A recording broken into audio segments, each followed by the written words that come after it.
Welcome everyone.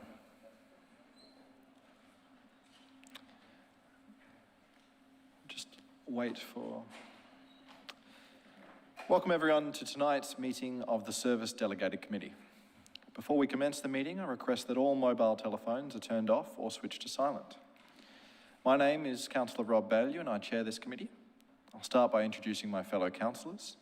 Seated to my left at the horseshoe table in the council chamber are Councillor Lisa Hollingsworth, Councillor Shima Ibuki, Councillor Wes Galt, Councillor Michael Nolan, Councillor Felicity Sinfield. On the opposite side, we have Councillor Victor Franco, our Deputy Mayor, Councillor Mal Asborn-Smith, Councillor Sophie Tawney, our Mayor, Councillor John Friend Pereira, and Councillor Chris Pattis. I also acknowledge our CEO, Mr. Philip Storer, to my right, and our Coordinator Governance, Ms. Kirsten Ritchie, to my left. There are other officers in attendance tonight, and they will be introduced as they present their reports. The purpose of the Service Delegated Committee is to deal with issues relating to the provision of human and physical services and Council's infrastructure. For those in the gallery presenting this evening, when we come to the agenda item, it will be introduced by an officer. I'll then call you one by one to come forward and address Council.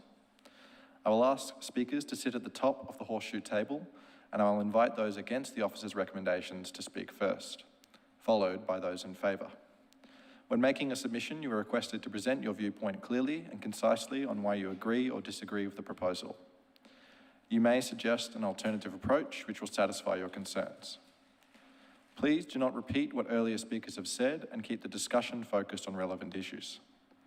There is a limit of 3 minutes for each speaker, and that includes councillors. As chairperson, I reserve the right to vary that. At the 2.5-minute mark, I will ring a bell which will indicate you have 30 seconds remaining and you need to conclude your presentation.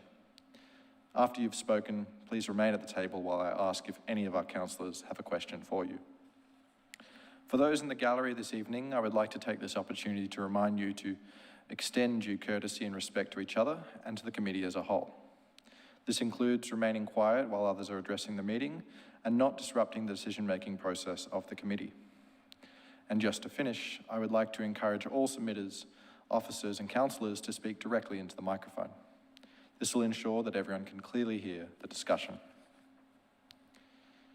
We now move on to apologies. Ms. Ritchie, are there any apologies for this evening? Thank you, and through you, Chair, there are no apologies. Councillors, are there any declarations of conflict of interest?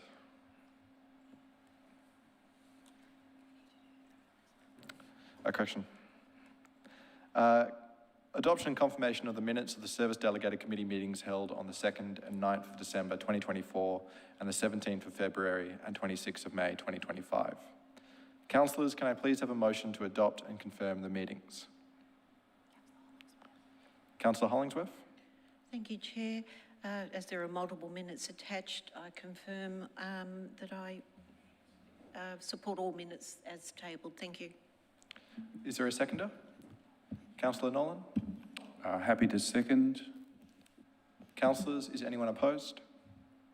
I'll now put the matter to a vote. All those in favour? I declare the motion carried. Declaration of conflict of interest of any councillor or council officer. Councillors and council officers, are there any conflicts of interest that you wish to foreshadow for the matters on the agenda tonight? There are none. We'll now move to the presentation of the draft Burundara Art Exhibition Policy by Jackie Gatt, Senior Coordinator, Community and Cultural Programming.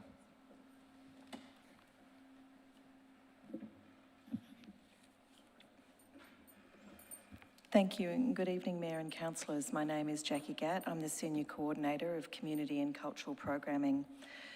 The report being presented tonight seeks endorsement of the draft Burundara Exhibition Policy for community consultation. In 2025, Council will present more than 100 art exhibitions and associated events, and this year to date, more than 20,000 people have visited exhibitions at Town Hall Gallery alone, already exceeding our annual expectations. Our current Town Hall Gallery major exhibition, Australian Tonalism, has received more than 6,000 visitors since opening to the public on the 7th of May. In addition to the Town Hall Gallery, our exhibitions span multiple council-owned facilities and public spaces and are designed to engage and delight a diverse audience. Council has a strong commitment and investment in the development and presentation of exhibitions, and this policy has been developed to underpin this. Hence, the policy explains the reasons for Council's investment in these exhibitions and programs, the principles and procedures for selecting and programming them, and the processes for managing artworks containing sensitive material. It also includes reference to ensure Council's annual exhibition program has no perceptions of censorship in the selection and display of artworks. For clarity, this policy is not about saying what we will and won't exhibit. What it does do is communicate the process that guides the development of exhibitions or the display of artworks developed by Council for Council-owned facilities and public spaces. The draft policy was presented to the Boroondara Arts Advisory Committee for feedback in February 2025, and this feedback has been incorporated in the draft presented. Following consideration of feedback from the Services Delegated Committee about tonight's report, next steps include community consultation on the draft policy, which will be undertaken through the Your Say platform and is proposed from the 17th of June until the 14th of July. Then the policy, incorporating relevant community feedback, will be presented to Council for adoption later this year. The recommendations are as read on the screen.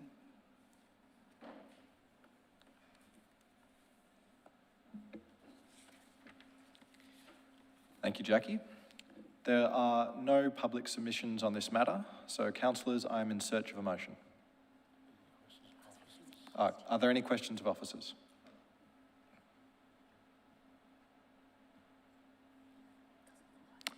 There are none. Councillors, is anyone prepared to put forward a motion? Councillor Ibuki. Thank you. Through you, Chair, I'm happy to support the officer's recommendation. Is there a seconder? Councillor Sinfield. Happy to second that. To assist the mover, is anyone opposed? Yes, and I'd like to move an amendment to the motion if possible, Chair. Yes. Councillor Ibuki, as the mover, do you wish to speak to the motion?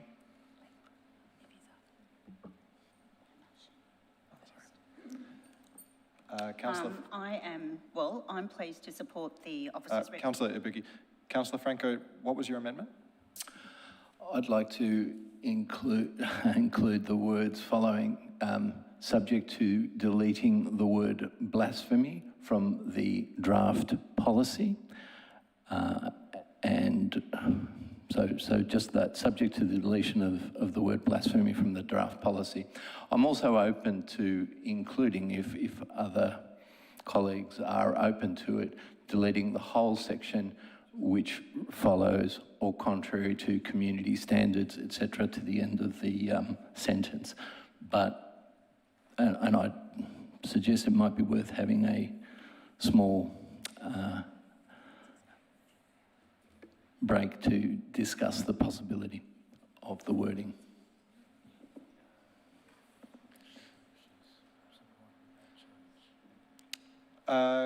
Councillor Franco, were you looking for an adjournment to discuss this amendment? Yes. Do I have a seconder? Councillor Tawney? Happy to second that.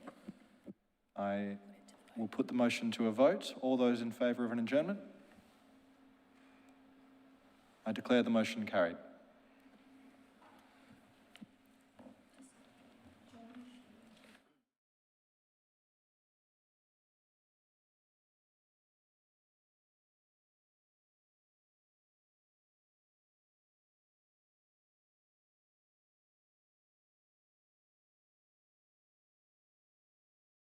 Councillors,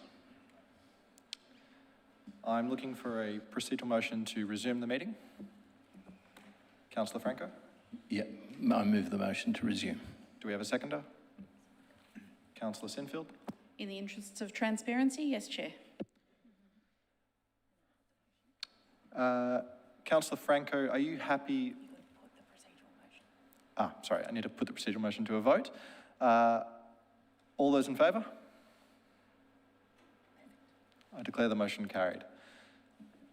Councillor Franco, are you happy with the amendment that is about to appear on the screen behind me?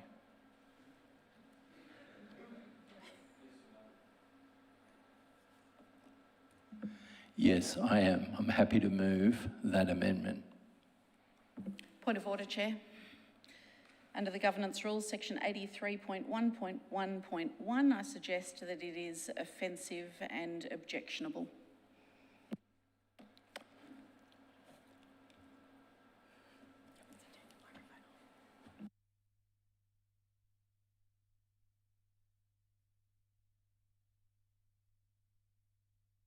Assuming I have the correct version of the Governance Rules.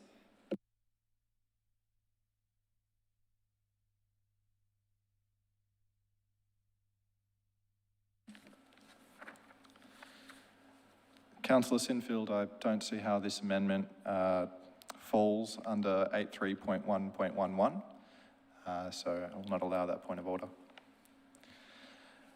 Councillor Ibuki, are you happy for this amendment to be included within your original motion?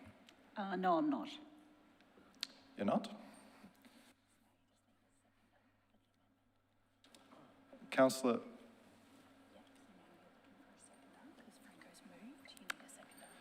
Do we have a seconder for Councillor Franco's amendment? Councillor Osborne-Smith. Yes, I'm happy to second the motion. To assist the mover, is anyone opposed?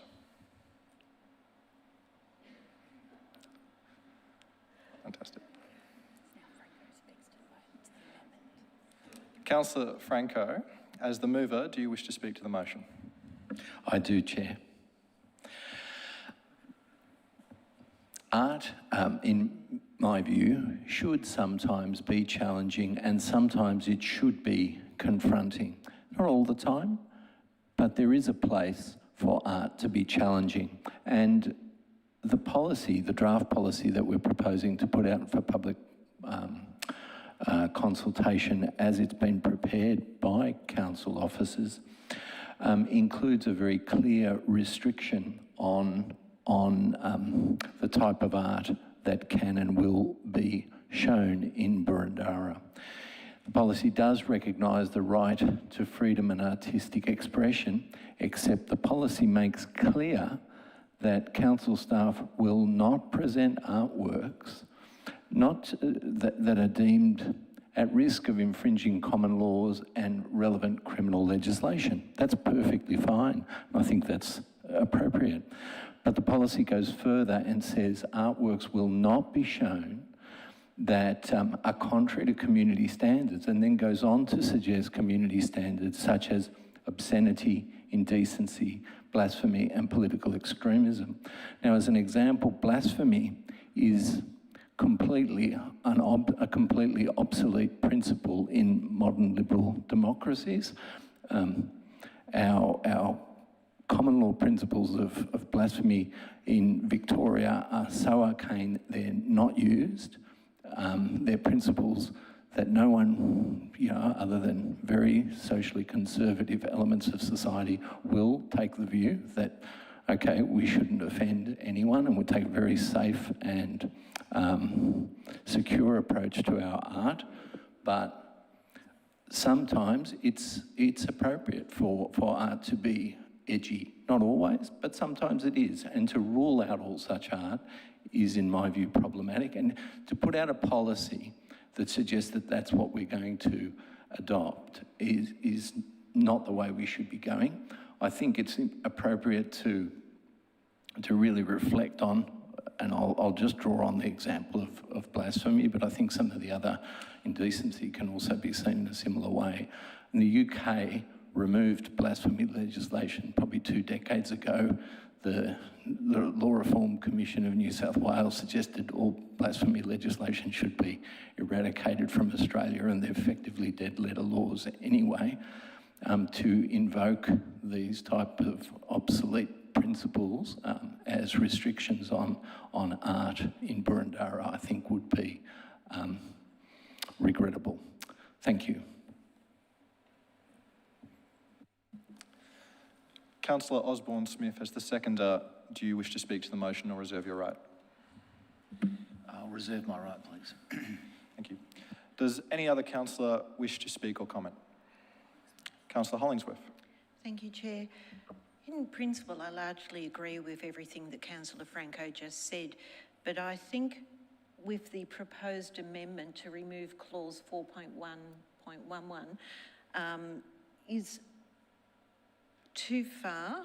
I'd be happy to have the removal of the word blasphemy and political extremism, but I think the word obscenity, possibly indecency, but at the least, the word obscenity, I think, needs to stay there to provide some explanation to our community that there are certain extremisms that our council officers will report to their directors, to senior management, where they say, we have a concern here.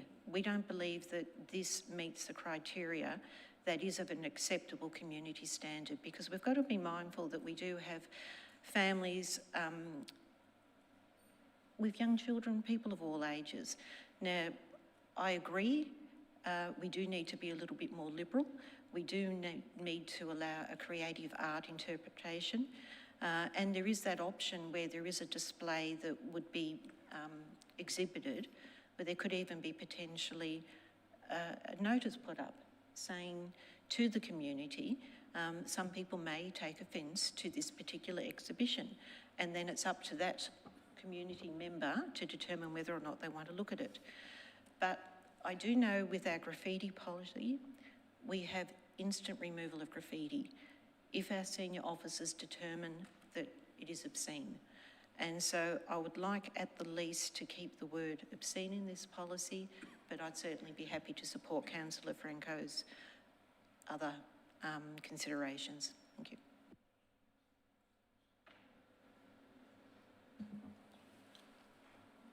Councillor Ibuki.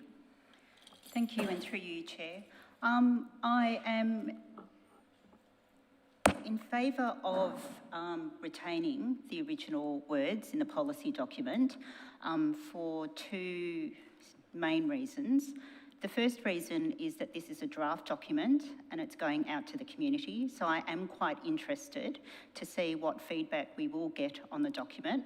The document refers to or makes reference to community perceptions, and as I see it, there are perceptions out there in the community around art that may be seen as obscene, indecent, blasphemous, or politically extreme. So I am thinking that we are not talking about our own personal beliefs. For me, I agree with Councillor Franco that the term blasphemy, artwork that is blasphemous is out of date, but I am interested to see what the community thinks.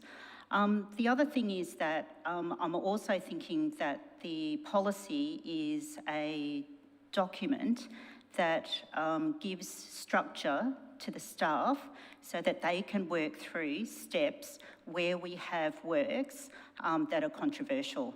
And luckily, because I sit on the Arts Advisory Committee, I understand that we had an example where a work was presented for exhibition. It was a work that I believe the staff made the right decision in not showing it, but the process was difficult because we didn't have a strong policy document behind the decision making.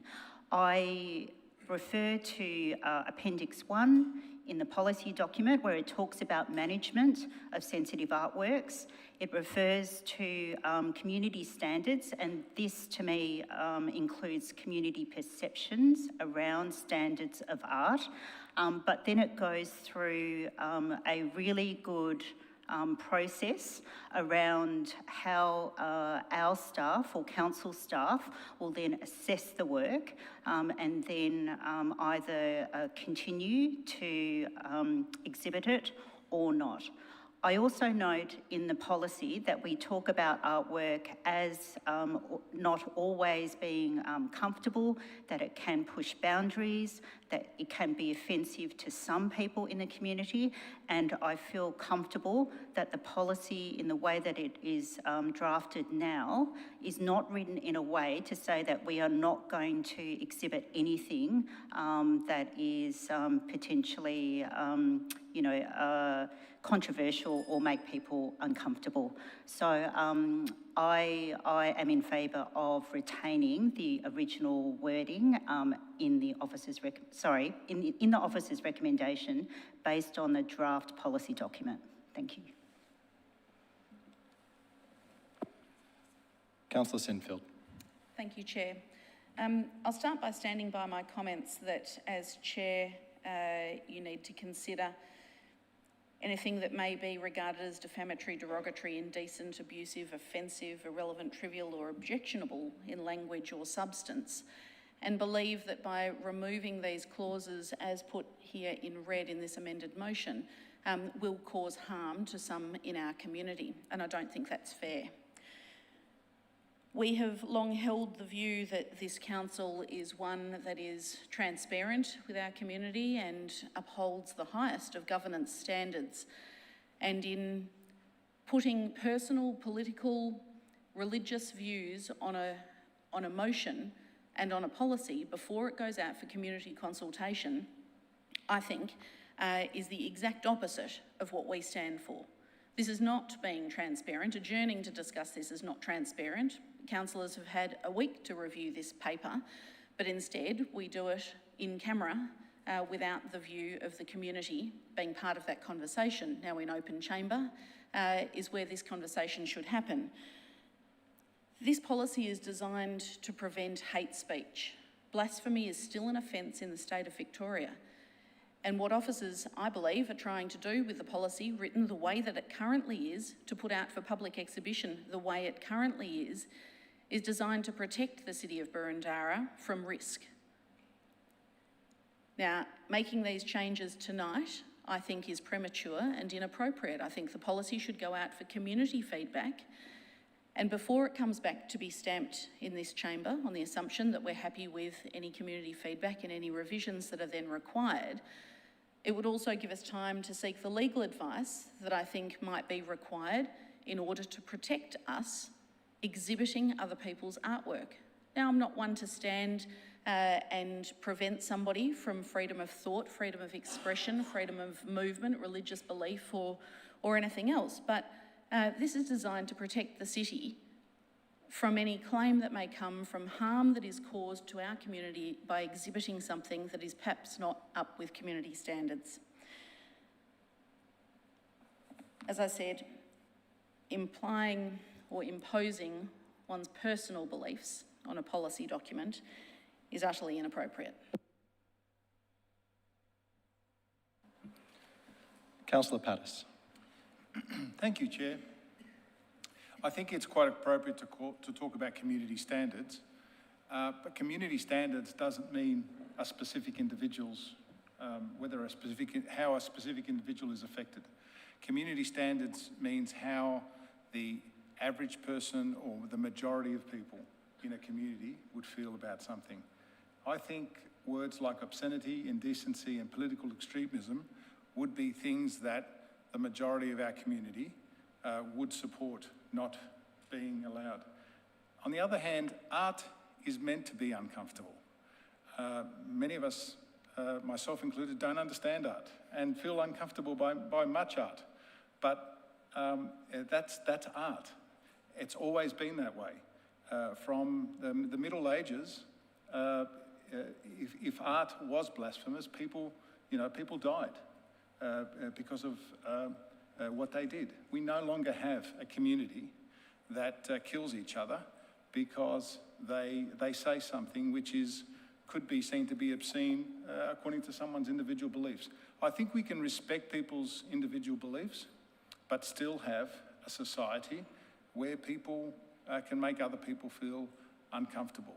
If something contravenes a belief and actually does become obscene, indecent and extreme, it'll fall under the other categories.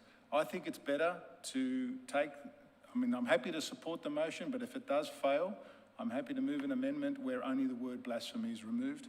But I think we need to have a society where we don't look at everything and say, how do I feel about this? Well, let's stop it being exhibited. It's about the community standards, not about an individual and how that individual's beliefs. Councillor Galt. Thank you, Chair. My comments only want to make two very quick comments.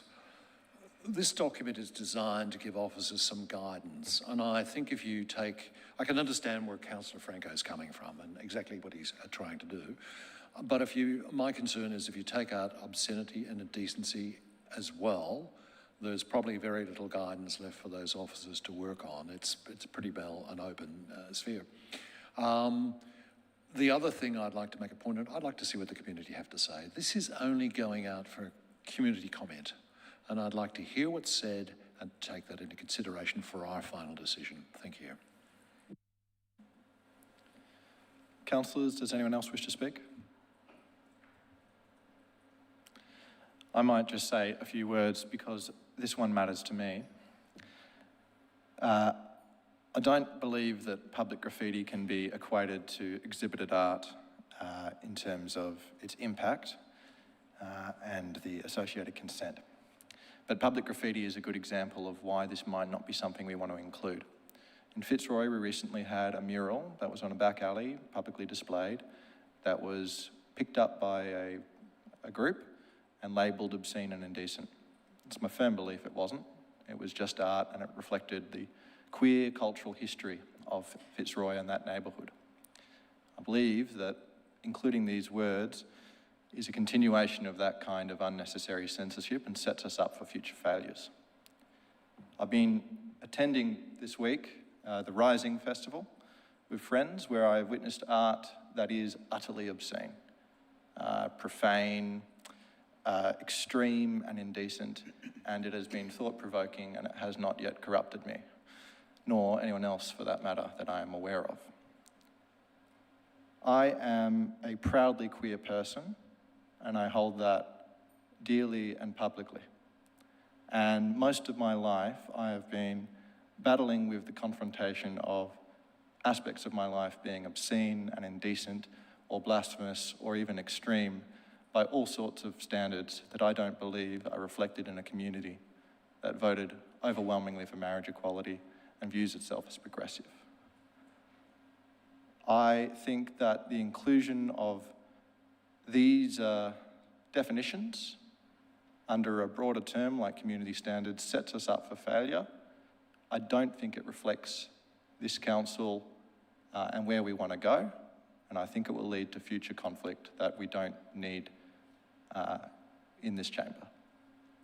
So I endorse the amendment.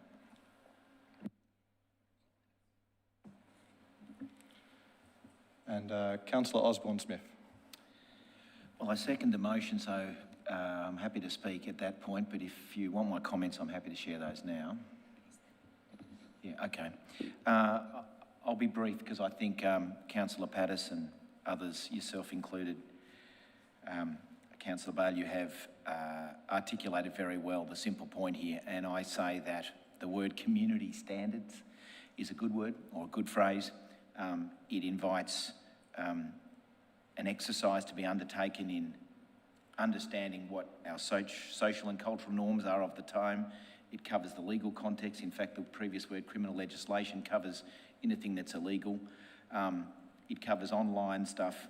It also covers things of an evolving nature. So it's a flexible term, community standards, that lives with the times. And I think that on its own is more than sufficient to capture what we stand for here at Council, and more importantly, to give our Council officers the flexibility to make an appropriate judgment call in relation to exhibited artwork and not be hamstrung by a suite or series of definitions that can only constrain their professional judgment. So on that basis, I'm happy to support the amendment as drafted on screen. Thank you. Are there any final comments from councillors? In that case, as there are no more councillors wishing to speak, I will move back to Councillor Franco as the mover for their right of reply. Thank you. I'm just going to make two very quick points, given that I think I've already summed up earlier my view, and I think the view expressed by Councillor Osborne-Smith and yourself and others have articulated the reason for the amendment quite effectively and articulately. But I've noticed that the words in the amendment where it says clause 4.1.11 are also repeated in Appendix 1 in exactly the same format. So the amendment should read clause 4.1.11 and Appendix 1. Now, I'd hope that that's just a clarity because the same words are repeated. And the only other point I'd make is that if this amendment fails, I'll be happy to second or support a motion just on the term blasphemy. Thank you.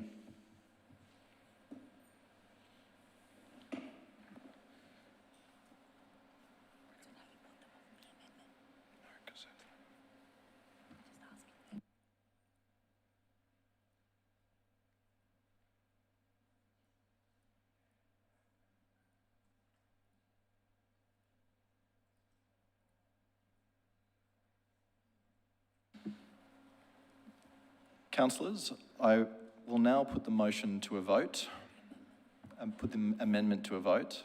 All those in favour?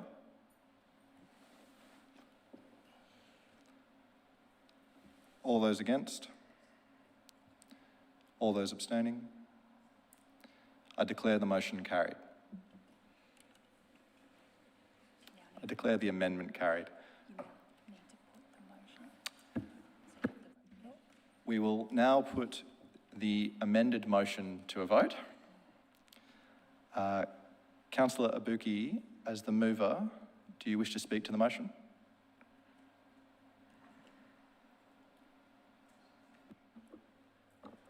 I don't support the motion.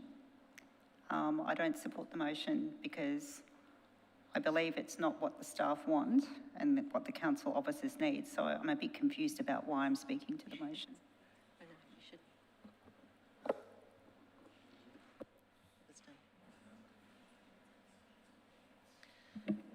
Slight correction to process. Councillor Franco, as the mover of the motion, as now amended, do you wish to speak to the motion? No, I'm happy not to, but I can see my colleague, Councillor Osborne-Smith, wants to raise an issue, but I don't think it needs repeating.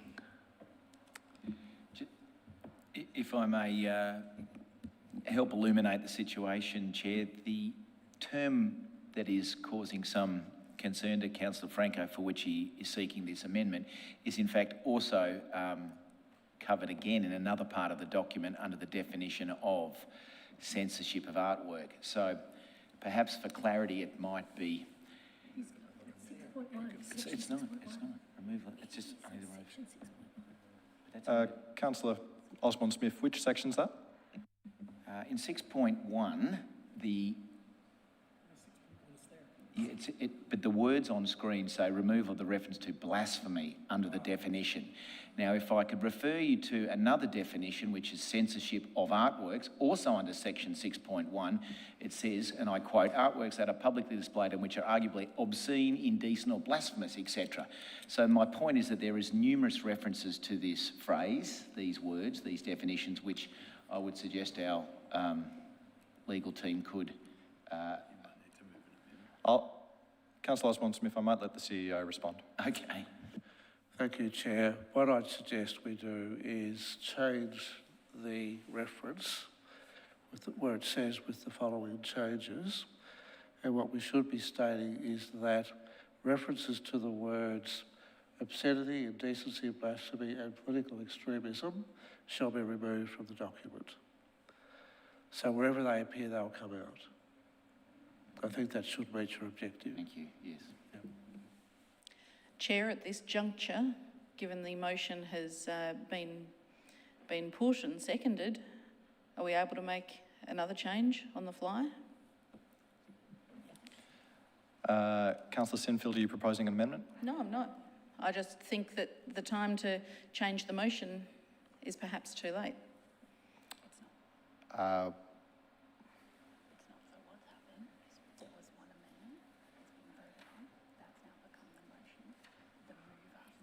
Alas, if this had been done ahead of the meeting, we wouldn't be in this pickle. Happy to defer to Coordinator of Governance. Okay, thank you, and through you, Chair. We can only deal with one amendment at a time. We did. That amendment was put and voted on, and that became the substantive motion. The mover and seconder of that substantive motion are now supportive of this change, so that becomes the amendment and the motion, and we will now vote on that. So it is within the governance rules. Thank you. But we'll now vote on another amendment. Is that what you're saying, before this becomes a substantive motion? No, it already is a substantive motion, and the mover and seconder of the substantive motion were the ones that asked for this change, so it all wraps up. I disagree.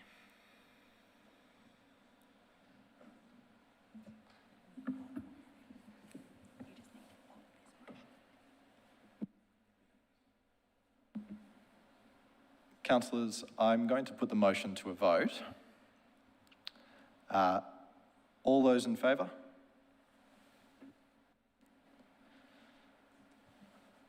All those against? All those abstaining? I declare the motion carried. I'd like to call a division, please. I will now put the motion to a vote. All those in favour? Do we get to speak to it? Councillor Franco, Councillor Mal Osborne-Smith, Councillor Sophie Tawney, Councillor John Friend Pereira, Councillor Chris Pattis, and Councillor Baillieu, and Councillor Galt. All those against? Councillor Hollingsworth, Councillor Ibuki, Councillor Sinfield. All those abstaining? Councillor Nolan. I declare the motion carried.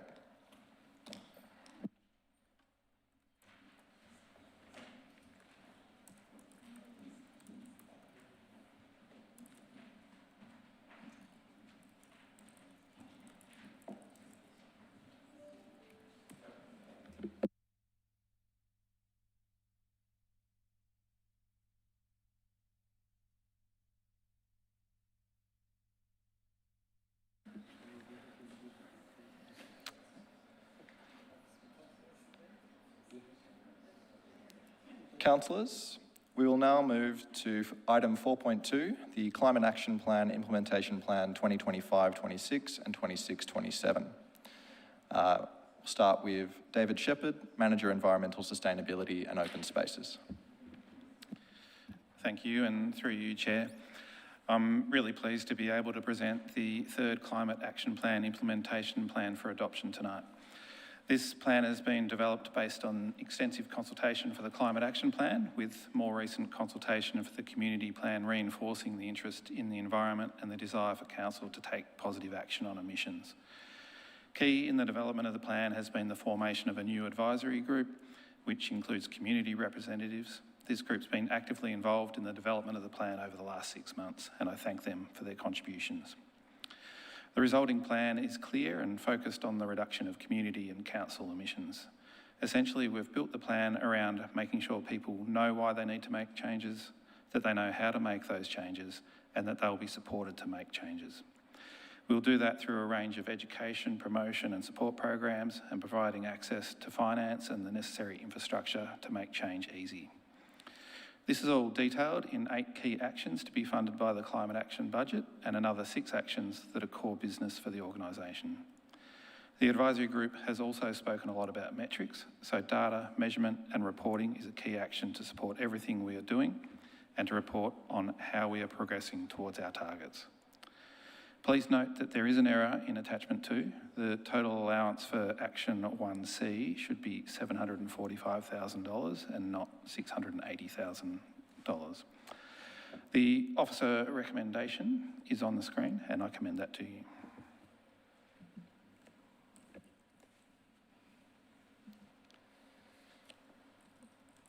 We'll now move to public submissions. We have 3 people who have indicated they wish to make a submission on this matter.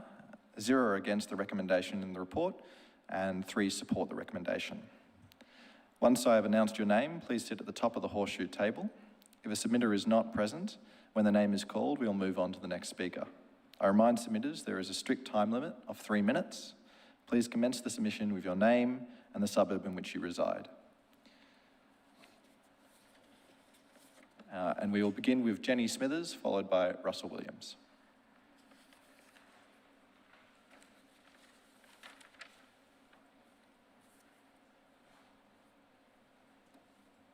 Hello, Jenny Smithers from Ashburton. As you know, I am the convener of local climate action group, Lighter Footprints. Lighter Footprints commends the increased allocation of funding for climate action by the City of Boroondara. Lighter Footprints would like to acknowledge the hard work undertaken by the council officers and councillors in preparing the Climate Action Plan, Implementation Plan 25-27. Lighter Footprints appreciates the opportunity to have a representative as a participant in the Climate Action Plan Advisory Committee. As the representative for Lighter Footprints who has attended the advisory meetings, it is evident to me that the advisory committee's input has been valued and incorporated as appropriate into the implementation plan.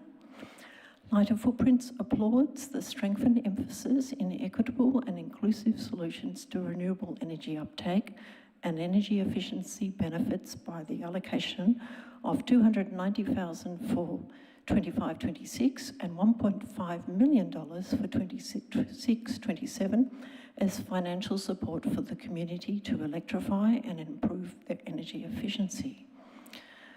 Lighter Footprints is pleased that all of the proposed climate actions have been benchmarked against proven action delivered at Boroondara or by other local governments.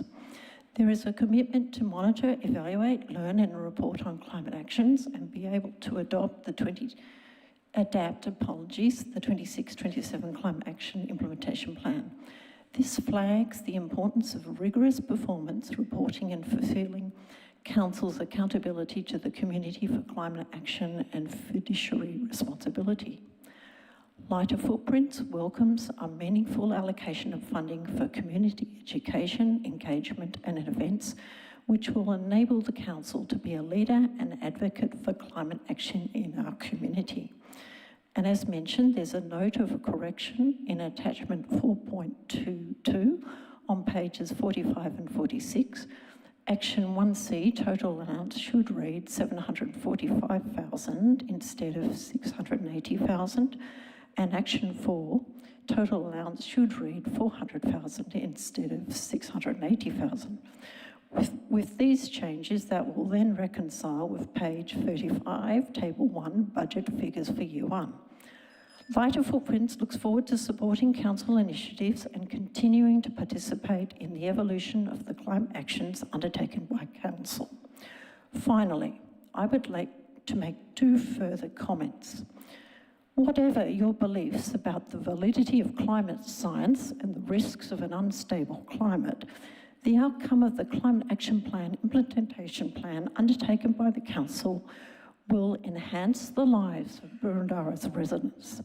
Their air will have less pollution and their energy costs will be lower. Also, at a time of constant news of conflict and social disharmony, it has been uplifting to be interacting with a group of people with a common purpose to do the right thing for their community now and the years to come. Thank you. Thank you, Jenny. Councillors, are there any questions for Jenny? There are none. Thank you. Russell Williams.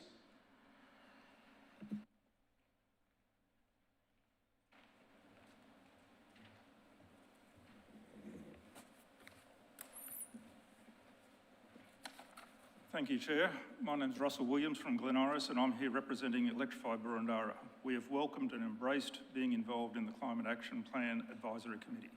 Electrify Boroondara is an apolitical community volunteer group focused on building awareness and assisting the Boroondara community transition from fossil fuel-centric households and businesses to efficient electric, climate-friendly alternatives. We do this through information, motivation, facilitation alongside council and other community groups.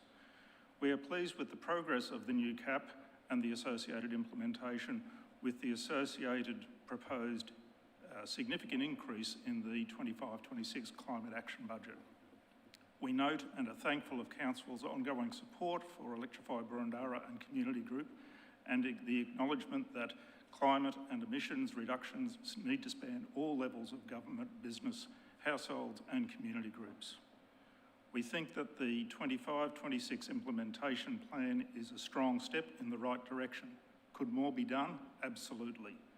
Does it need improvement? Yes, but it provides a strong foundation for the optimisation and evolution for future years. We note the importance of Council providing assistance to households and businesses in electrifying their premises and making them more comfortable and energy efficient. A multifaceted approach for product supplier referrals, buyer's guides, quality checks and financial assistance is necessary. The optimal balance between Council, state, federal governments, commercial enterprise and community groups such as Electrify Boroondara is evolving, so Council initiatives need to be aware of this and be very agile to adapt accordingly. We note that the implementation plan prioritisation of EV charging as a key enabler of the transition and emissions reduction. Again, a multifaceted approach is required. A balance between public charging stations, apartment and owner cooperation friendly solutions, rental home auctions and equity is very important. We think the implementation plan needs to optimise funding to cover these wider aspects. We note that the Council direct emissions are only 2% of Boroondara's total emissions, but obviously this is under Council control. It's easy to address and the Council need to lead by example for Boroondara organisations. Hence, we support funding of some Council initiatives that might have minimal direct emissions impact but can be traced back to broader community actions. We need Council to be transparent and ambitious on targets and metrics. How the implementation plans initiatives directly and indirectly impact community emissions. Council must be transparent and show linkages between CAP expenditure and the emissions reductions. This is not always straightforward, but all CAP initiatives need to have direct or indirect emissions metrics that are transparently and regularly published, explained, and hopefully celebrated. Finally, accountability.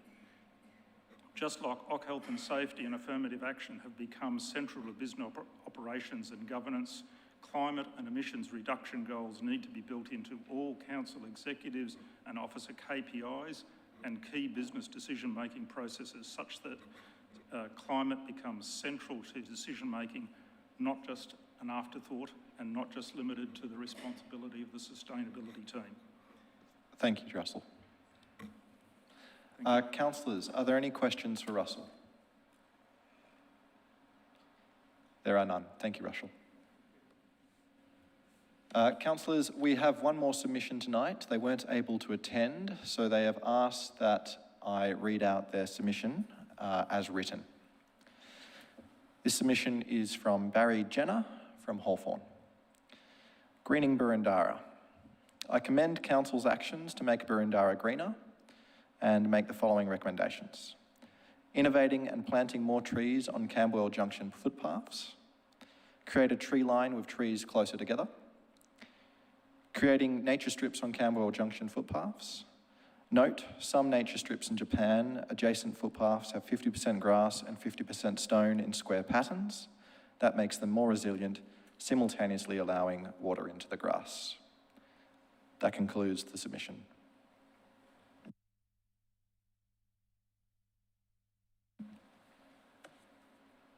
We will now return to officers for matters arising.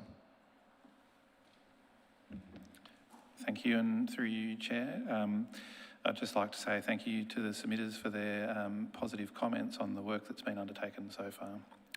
No new matters to comment on.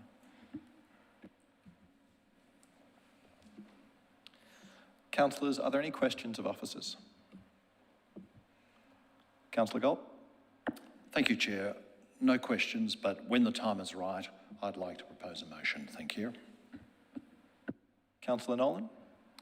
I have no questions, but I'm just foreshadowing. I'm happy to second.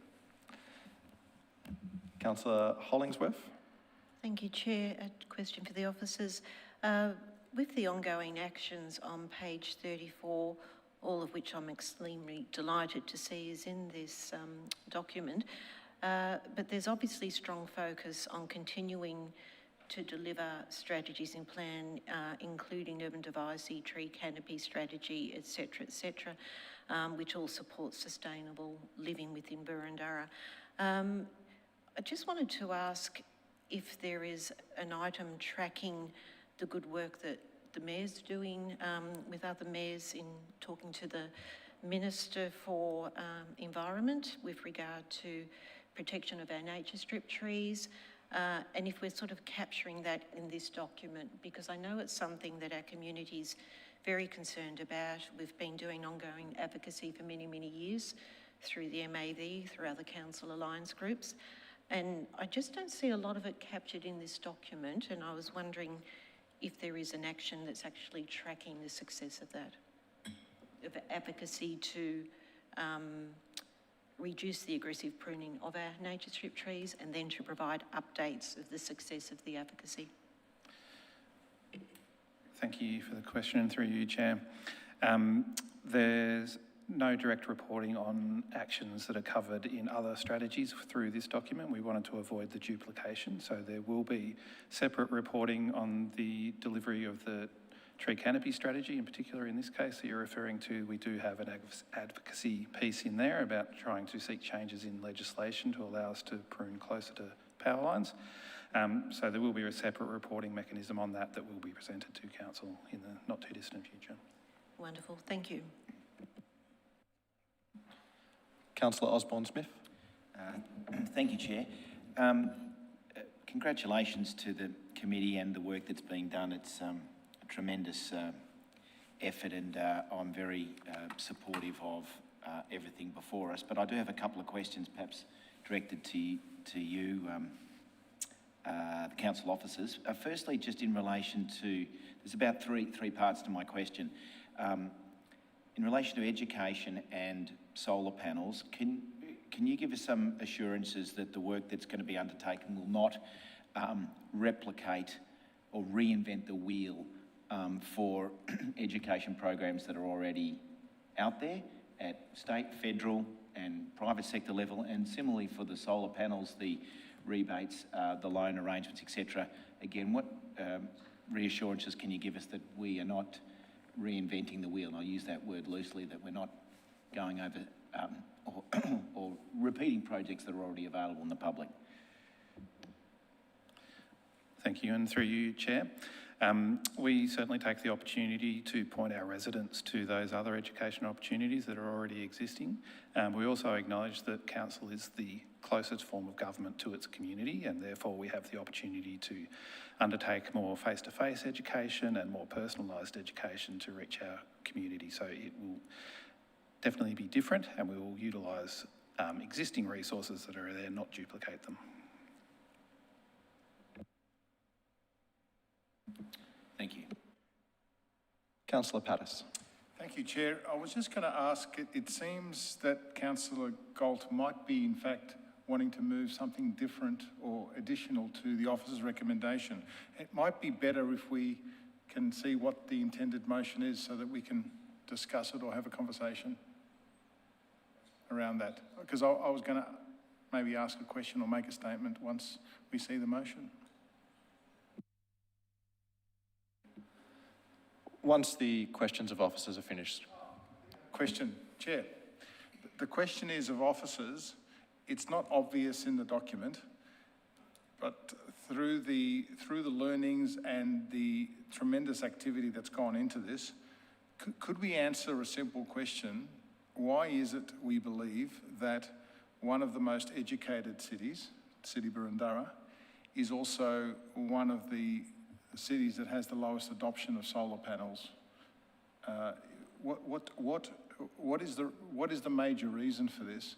Because I think that is what this plan should be trying to do. It should be trying to increase, of course, the adoption of solar panels as a major initiative of this.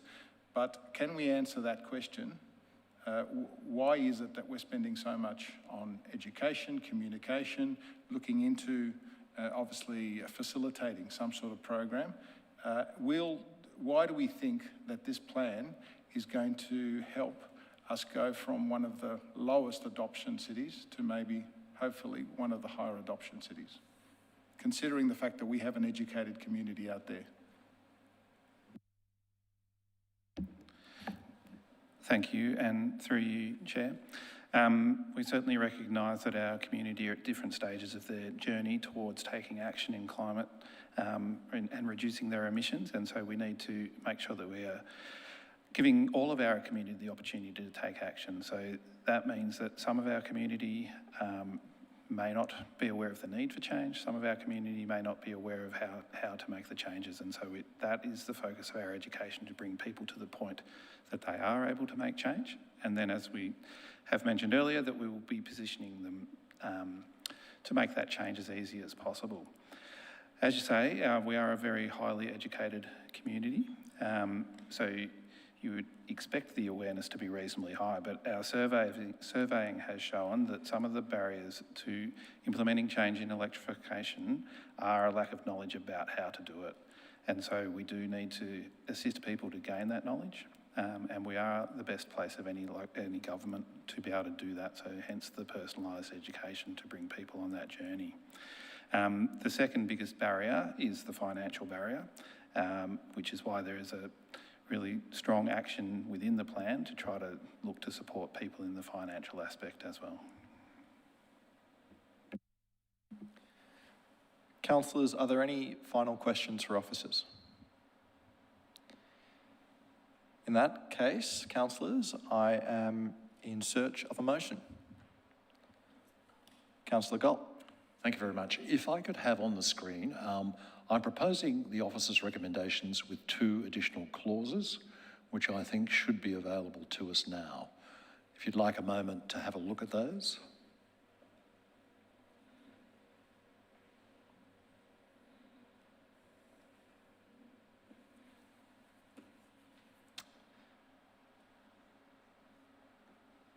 Councillors, do I have a seconder for Councillor Galt's motion? Councillor Nolan. I'm happy to second the motion as shown. To assist the mover, is anyone opposed? There is no one as opposed. Conscious that this is an issue dear to our community and councillors, I will permit debate. Councillor Galt, as the mover, do you wish to speak on the motion? I most certainly do. Thank you, Chair. I'd like to start tonight by thanking all those that have been involved in putting this together, the officers particularly, but also to the Climate Action Advisory Committee, and including in that the recently acquired community representatives who've greatly enlivened our group and helped us along the way, and also the community who recently have commented on the draft plan. Thank you all for your submissions. It's been marvellous. Moving forward, and I've said this many times before, this is the decade in which we needed to see change, in which we do need to see change if we are to get anywhere near the CO2 emissions reductions we need to retain 1.5 or anywhere close to it. Great advances were made in our previous term, but I have to say, probably not great enough.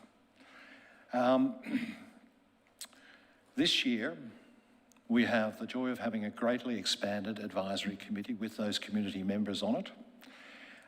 Some very intelligent people representing larger community groups and people from various parts of the industry who complement each other.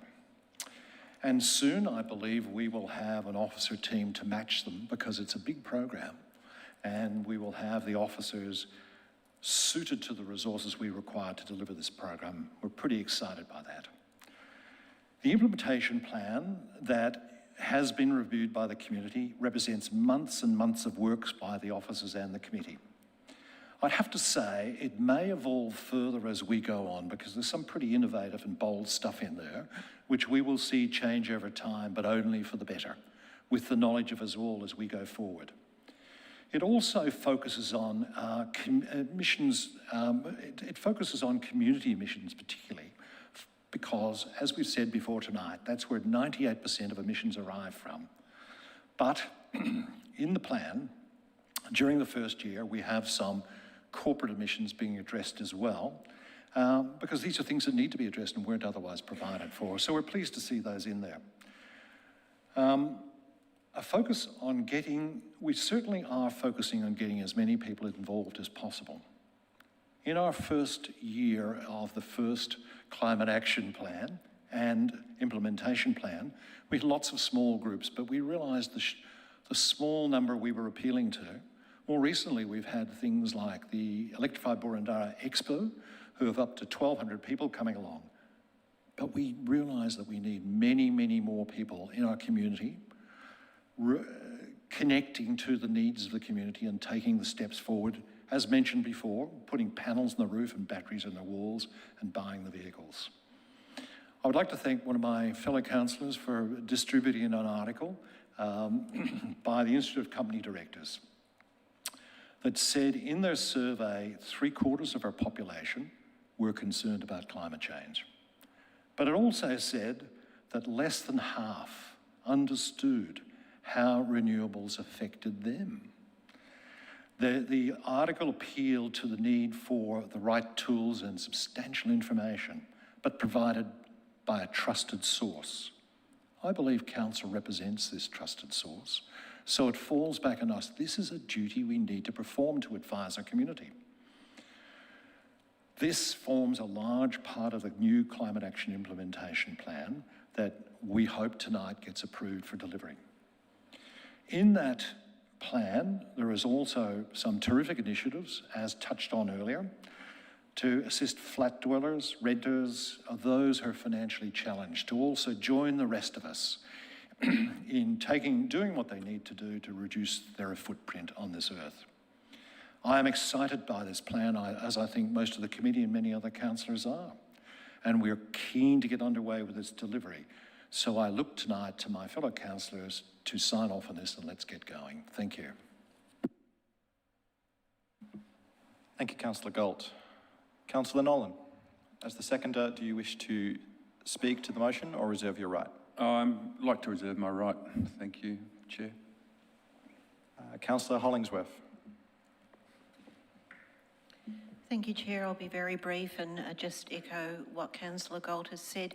I just wanted to touch again on the highly valued contribution from the community, and particularly through Lighter Footprints and Electrify Boroondara, and also the council officers in the room here this evening, and I won't name them all, but you all know who you are. I had the pleasure of serving on the Climate Action Advisory Committee throughout the last council term, and I understand firsthand the dedication all involved commit to such a cause, and I am delighted to see the progression of this new implementation and seeing the progressive improvements and change that we're all collectively having as Boroondara Council, Boroondara community. And just wanted to also touch on solar panels on roofs, batteries on walls, but also we need to focus on double glazed windows, thermal insulation under floorboards. There's so much more we can do if panels are not the preferred option.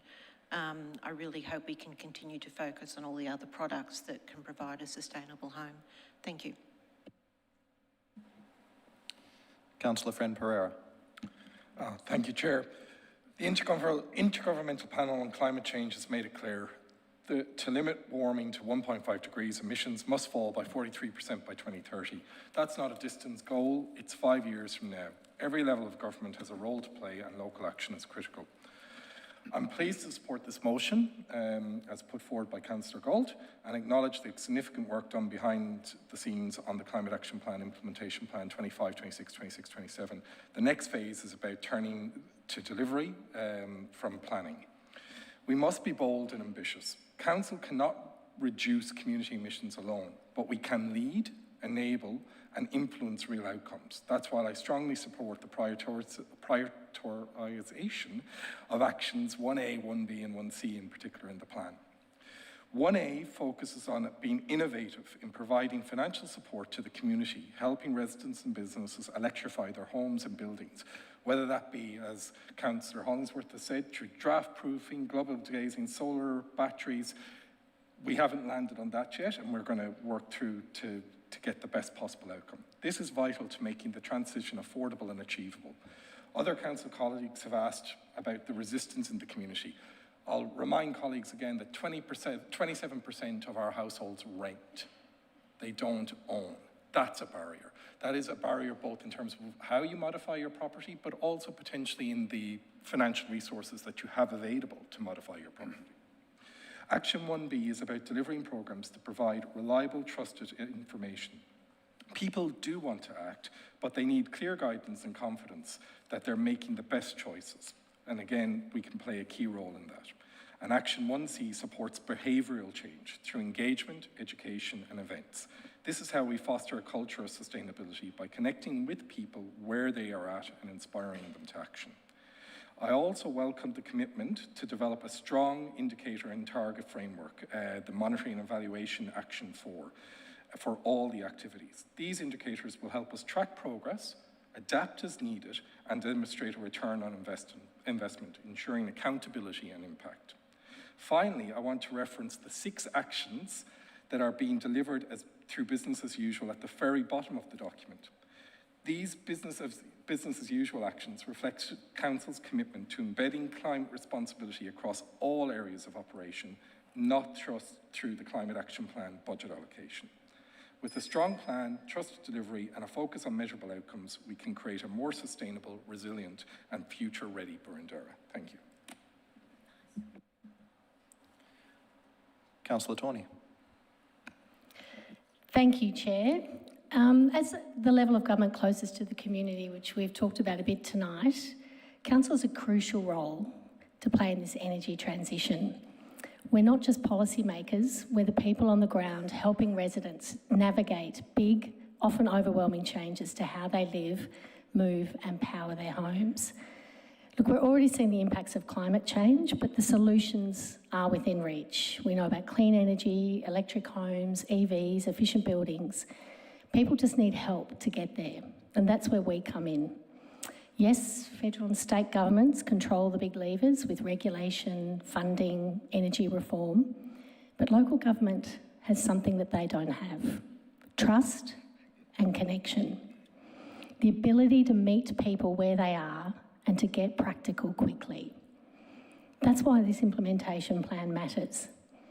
And it marks a major shift away from just focusing on Council's own emissions, which account for 2% of Burundara's emissions, and toward the 98% that come from the broader community.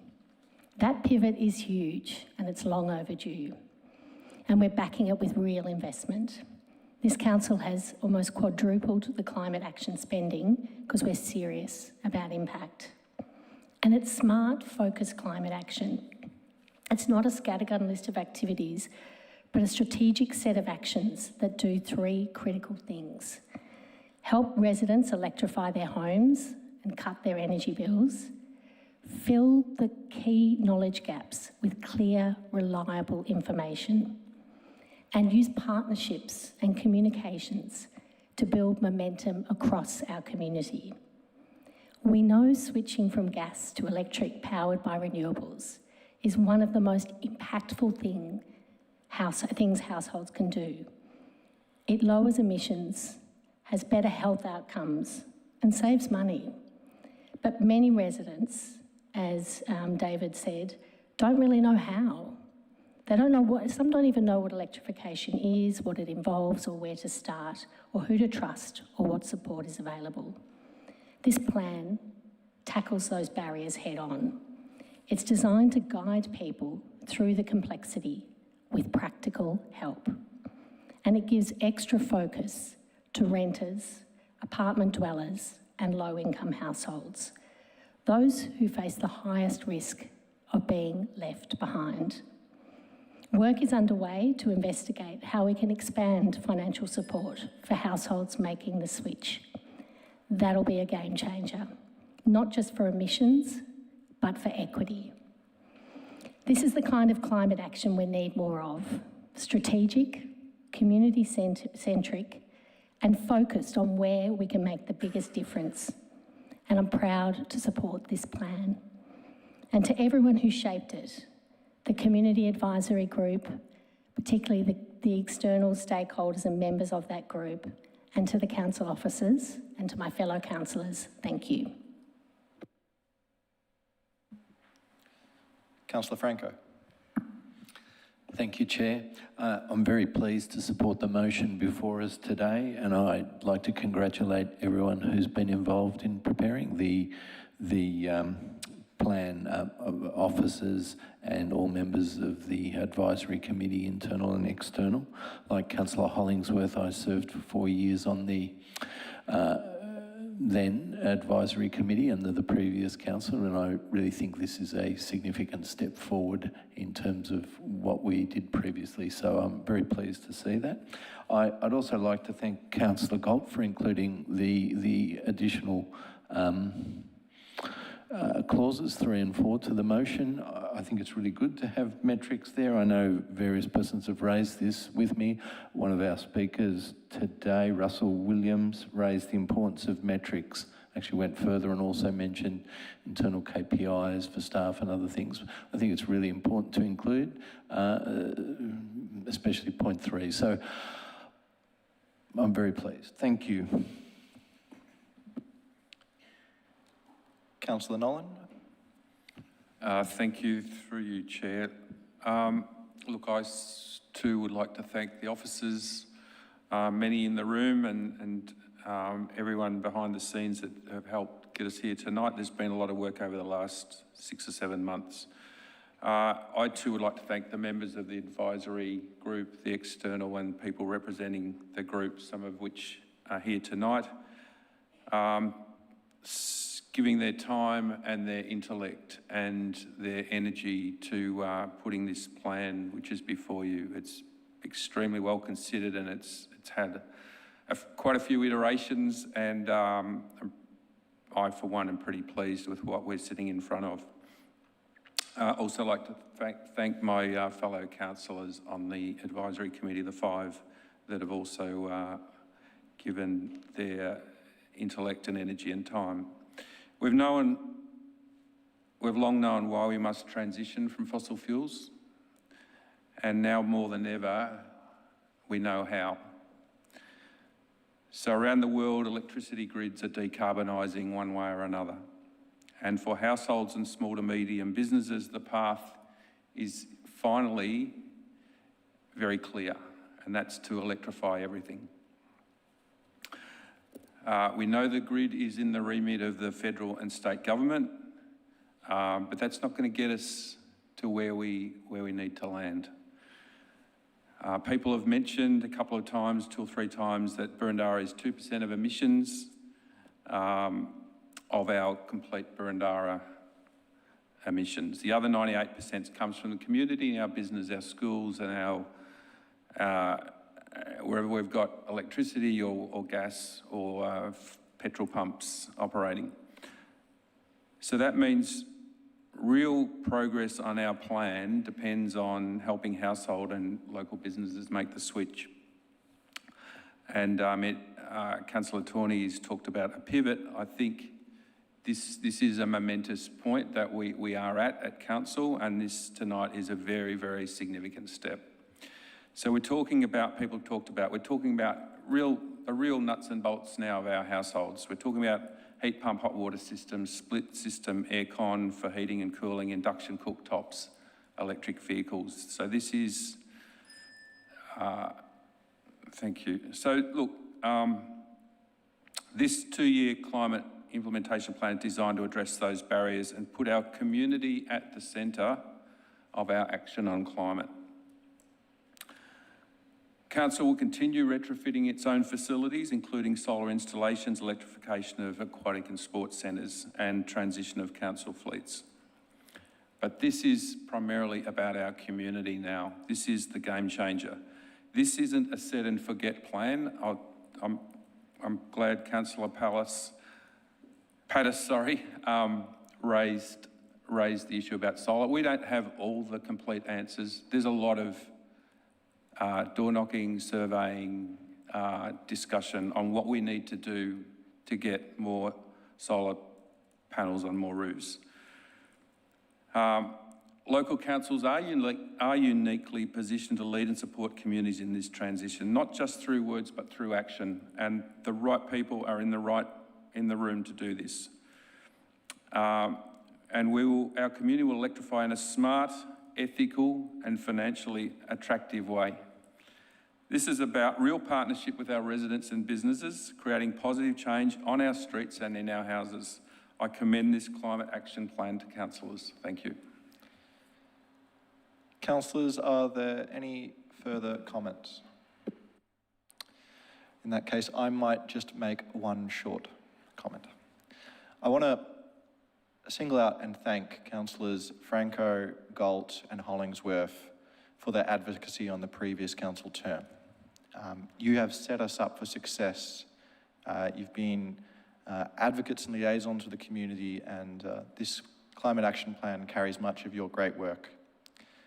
I want to thank our Climate Action Committee, my fellow councillors, and of course, the wonderful community groups of Boroondara, in particular Electrify Boroondara and Lighter Footprints, whose tireless advocacy over many, many years has delivered this result. This council was elected on a climate action mandate. In many ways, the legacy of this council will be how we respond to the existential threat of climate change. And this plan will deliver direct subsidies to help residents adopt solar and electrify more broadly. It will deliver dozens of public EV chargers, facilitating the transition. It will electrify council buildings and set us up for long-term sustainability and success. And importantly, it will begin the transition of our council fleet to electric vehicles. This is a plan that will cut energy bills and cut emissions. I endorse it with pride and hope for our future.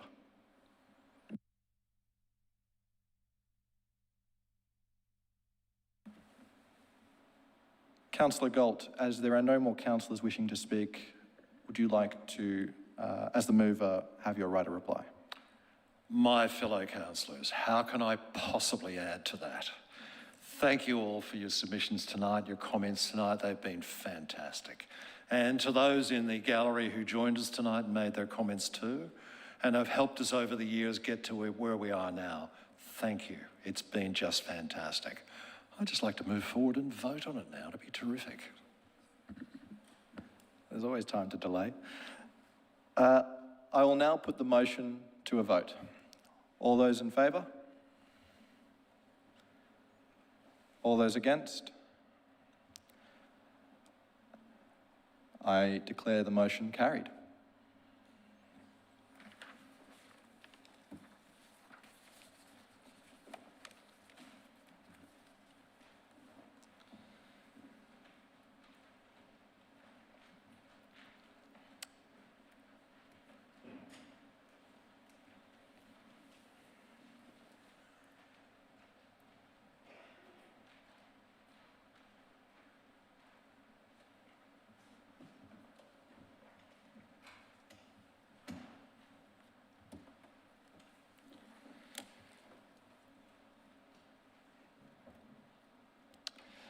We will now move to item 4.3, consideration of public submissions on the draft revenue and rating plan 2025 to 29. And I'll move to Safar Allen, our acting Chief Financial Officer. Great. Thank you, Councillor. Good evening, councillors, and thank you to all those in attendance regarding this item.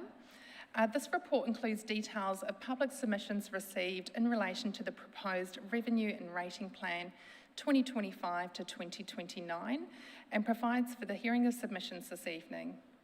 On Monday, 26th of May 2025, Council endorsed the proposed Revenue and Rating Plan 2025 to 29 for public exhibition and community consultation in accordance with requirements of the Local Government Act 2020 and Council's Engagement Policy 2021 to 26. Public exhibition commenced on 28th of May and concluded on the 11th of June 2025. This plan outlines how Council will raise revenue over the next 4 years to support service delivery and community infrastructure in line with Council's legislative responsibilities and the Burundara Community Plan. In total, 6 submissions were received, and copies of all submissions have been included in attachment 1 of the report you have before you, and officers have provided comments in response to each submission. Proceedings tonight are to hear any verbal submissions prior to final adoption of the Revenue and Rating Plan on 30th of June 2025. I conclude the presentation and hand back to the Chair to commence hearing of any submissions. Councillors, there's no public submissions. Are there any questions of the officers? Councillor Friend Pereira. Thank you, Chair, and thank you, officers. One of the submissions in particular caught my interest. It was number 4, about the ratepayer exemptions for certain institutions occupying land in the council area. And I note the officer's response refers to previous advocacy work. Do we have plans to re-engage in that advocacy again, given where we're at with the state finances and the fact that it's been raised by a community member again? Thank you, Councillor. Council will continue to advocate on behalf of Council for the rate exemptions, which is for any charitable, religious or educational and public purposes, which are exempt from general rates under the Local Government Act. That is approximately 6.87 million of rate revenue that we would have raised. And that is also, sorry, I'm just getting that there, is approximately a capital improved value of about 5.35 billion as well. So we will continue to advocate that there, but unfortunately it is as per the Act. Thank you. And can I just clarify the 2 figures? So for the community, it's 6.87 million in foregone rates, and the value of the land that's been excluded, we estimated over 5 billion. Correct. Thank you. Councillor Pattis. Thank you, Chair. I'm interested in submission number 6, which talks about budget surpluses and why budget surpluses can't translate to sort of rate decreases. I think there's an education issue that we need to continue to make into the community, not only about why it's important for council to have budget surpluses, but also the importance of cost shifting and what that does to our budget, and why inflation is not a good indicator. The question I have through you to the officers is, can you maybe just summarise what we're doing about continuing to educate our community and communicate the impact that cost shifting from other levels of government is having on our budgets, and why some of these misconceptions in the community, we need to continue to address them and educate them, because they do come up again and again in terms of inflation, in terms of surpluses, and there are hidden costs that we keep getting from other levels of government. Could you maybe just summarise what we're doing about educating the community to make it so that they understand why we're having to have these budget changes? Thank you, Councillor. So in relation to the cost shifting, so the last time we had a look at a report on this was approximately 2022, 23, and we estimate that the cost shifting from state government or federal government is approximately 23 million. We're just underway at the moment, just investigating how much that now is, because as the government do continue to cost shift to local council as well. In relation to the surpluses, we don't look at the surpluses as a profit, because that is already indicated for future funds that go towards enhancing our services, as per the officer response there as well. So they are committed to our long-term financial plan with the capital works program, our operating budgets, and it also includes carryover funds as well. If we do have a surplus, they are already allocated to funds that are already there. It also includes non-cash items for accounting entries as well. Chair, I was particularly talking about what our communication strategy might be. Yeah, perhaps I was just going to address that. When you see the budget report and the communications which follow, I think you'll be satisfied that we are making these things very clear to our community as part of the budget material.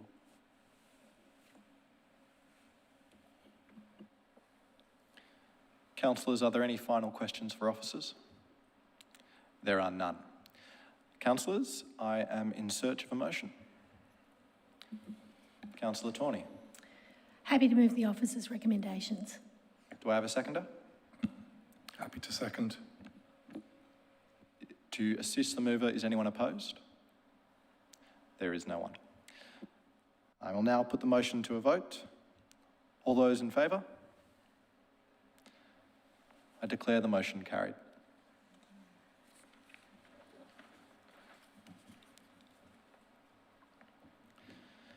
Councillors, we will now move to matters of general business. Councillors, are there any matters of general business? Councillor John Friend-Pereira. Thank you, Chair.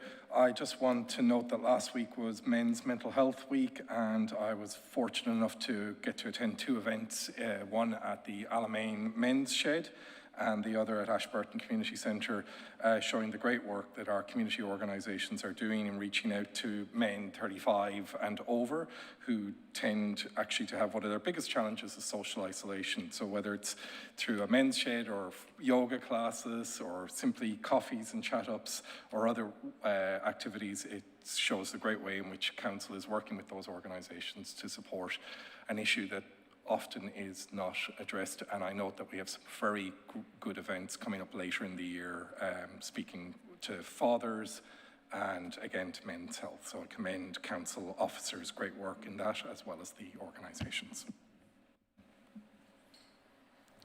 Councillors, are there any further matters of general business? Councillor Nolan. Look, I'd just like to reference the Q East Recycling Group, who operate a daily recycling facility out of the Q East Scouts Hall. They won an award as a group for innovation, but the work that they do, the commitment, the passion, the ongoing work. 2 weeks ago, they had a drive to collect maths calculators and standard calculators and I was able to rattle around and find 3 in our household, and they're going to schools out in the west for people, who can't afford to run out and buy a new calculator. They're doing outstanding work. They continue to innovate, and if anyone's got anything that they're not sure how to get rid of and they don't want to stick it in the bin and have it in landfill, then go and check them out. Thank you. Great initiative. Councillor Ibuki. Thank you, through you, Chair. And just quickly, I'd like to congratulate the Surrey Hills Historical Society, supported by the Surrey Hills Neighbourhood Centre, for completing a project on the streets where you live, where they photographed virtually every house in the postcode 3127. They were creating history for tomorrow. I think it will be an important set of photographs for people to look back on in the future. They did this purely with volunteer effort, and I think it speaks volumes around the sense of community support that those two organisations have, and I would like to congratulate them on that body of work. Councillors, are there any final matters of general business? There are none. Councillors, are there any matters of urgent business? There are none. Councillors, are there any matters of confidential business? There are none. Before I close this meeting, I want to thank all of you who have joined us this evening, and I declare the Service Delegated Committee meeting closed.